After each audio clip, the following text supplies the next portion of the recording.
മകേര്യത്തിൽ അരഭാഗമാണ് നമുക്ക് ഇടവത്തിലും, മിഥുനത്തിൽ ബാക്കി അരയുമാണ് നിൽക്കുന്നത്. ആദ്യത്തെ പകുതി ഭാഗം നിൽക്കുന്ന ഇടവക്കൂറുകാരെ സംബന്ധിച്ച്, മകേര്യ നക്ഷത്രക്കാരെ സംബന്ധിച്ച് അവർക്ക് ഏറ്റവും നല്ലൊരു സമയമാണ്. എന്നുവെച്ചാൽ ശനി 11ാം ഭാവത്തിൽ ശനീശ്വരൻ വരികയും മിഥുനത്തിൽ തന്നെ, അതായത് 2ാം ഭാവത്തിൽ മിഥുനൻ രാശിയിൽ വ്യാഴം നിൽക്കുകയും ചെയ്യുന്നു. അപ്പോൾ ഇവർ വിചാരിക്കുന്ന കാര്യങ്ങളൊക്കെ പെട്ടെന്ന് കാര്യങ്ങൾ നടക്കാം.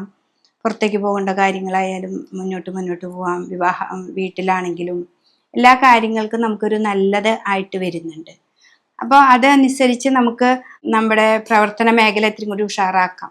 നമുക്ക് കർമ്മത്തിൽ ഒരു തടസ്സങ്ങളില്ലാതെ മുന്നോട്ട് പോകണം.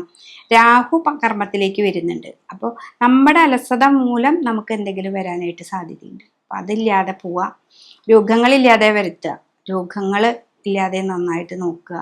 നമ്മുടെ അലസതയും മറ്റുള്ള ഭാവങ്ങളൊക്കെ നമ്മളൊന്ന് മാറ്റിയിട്ട് മുന്നിലേക്ക് പോവുക. അവർക്ക് 4ാം ഭാവത്തിൽ കേതു നിൽക്കുന്നത് കൊണ്ട് കുടുംബത്തിൽ പ്രായമായ ആൾക്കാരൊക്കെ ഉണ്ടെങ്കിൽ അവരൊന്നും നന്നായിട്ട് കെയർ ചെയ്യുക. എന്നുവെച്ചാൽ കേതു അല്ലേ, ഗണ്ഡകാരകനാണ്. ഒന്നും കൂടി നമുക്ക് എന്തെങ്കിലുമൊക്കെ ദോഷങ്ങളൊക്കെ വരുത്താനായിട്ട് ഈ കേതു വരുത്തും. അപ്പോൾ അതൊക്കെ ഒന്ന് നന്നായിട്ടൊന്ന് ശ്രമിച്ചാൽ മതി. കേതുവിന് നവഗ്രഹങ്ങളുടെ അമ്പലത്തിൽ പോയിട്ട് പട്ട് പൂജ അങ്ങനത്തേക്ക് കൊടുക്കുക. അത് ഇടവക്കൂറിലുള്ളവർ. ഇനി മകേര്യത്തിലെ മറ്റേ ഭാഗം, പകുതി ഭാഗം വരുന്നത് മിഥുനക്കൂറിലാണ്. അപ്പോൾ മിഥുനക്കൂറുകാരെ സംബന്ധിച്ച് ശനീശ്വരൻ നിൽക്കുന്ന ഭാവം തന്നെ 10ാം ഭാവമാണ്. ആ 10ാം ഭാവത്തിൽ ശനി നിൽക്കുകയും ലഗ്നത്തിൽ തന്നെ വ്യാഴം വരികയും ചെയ്യും. വ്യാഴം മെയിലാണ് വരിക എങ്കിലും ആ ലഗ്നത്തിൽ തന്നെ വ്യാഴമുണ്ട്. അപ്പോൾ കർമ്മത്തിൽ ശനി നിൽക്കുമ്പോൾ എന്താ വെച്ചിട്ടുണ്ടെങ്കിൽ കർമ്മത്തെ വളരെയധികം ശ്രദ്ധിക്കണം. പിന്നെ കണ്ടകശനി എന്ന് പറയും.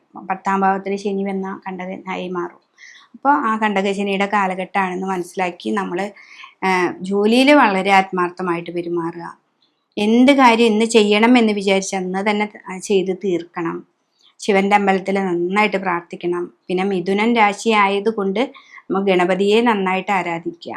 പിന്നെ ഹനുമാനെ നമുക്ക് വെറ്റിലമാല സമർപ്പിക്കുക.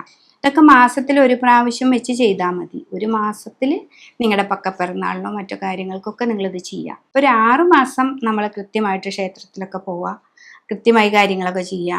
6 മാസം കഴിഞ്ഞാൽ ചെയ്യണം. പക്ഷെ അത് ആ കൃത്യനിഷ്ഠത വരുത്തുന്നത് ആ ശനീശ്വരൻ എന്നുള്ള ഭാവത്തിന് ഏറ്റവും നല്ലതും കൂടിയാണ്.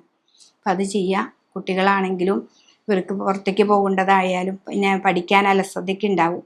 അതൊന്നും അവരുടെ ഒരു കുറ്റങ്ങളൊന്നല്ല.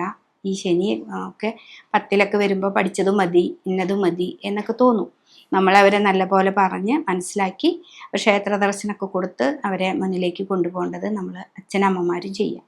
ഇതാണ് നമുക്ക് ഇതിൽ മകേര്യത്തിൻ്റെ പകുതി ഭാഗത്തിലുള്ള മിഥുനക്കൂറിലുള്ളവർ ചെയ്യേണ്ടത്. ഇടവത്തിലുള്ള മകേര്യവും മിഥുനത്തിലുള്ള മകേര്യ നക്ഷത്രക്കാരും തമ്മിലുള്ള വ്യത്യാസങ്ങൾ ഇതിൽ ഞാൻ കൃത്യമായിട്ട് പറഞ്ഞു തന്നിട്ടുണ്ട്. ഇവർക്കുള്ള പൂജാവിധാനങ്ങളും നമ്മൾ ഇതിൽ പറഞ്ഞിട്ടുണ്ട്.